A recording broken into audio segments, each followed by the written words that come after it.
Nicholas Hamilton here, Cavalier Soccer Club, position midfield and striker. I have missed out most of the season so far because of injury, but you know, it's a playoff now. This part of the season has not been nothing new for me because I've done this before when I was at Abbeville. So you know, I've been playing this league for like about eight seasons. I have played for Cavaliers most of my life and I've never had success here of winning the league. I went to Abbeville and I won the league in 2022. Now I'm back with Cavaliers with that experience and I'm trying to win the league for my team.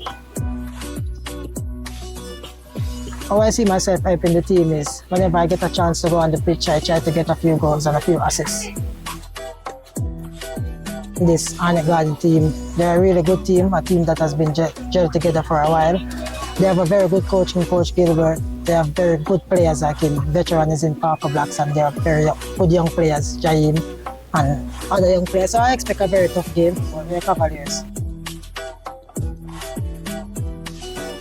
Message to the Cavaliers fans, I'm just asking all the fans to come out and watch the team and support the team. I know you have been doing it all season.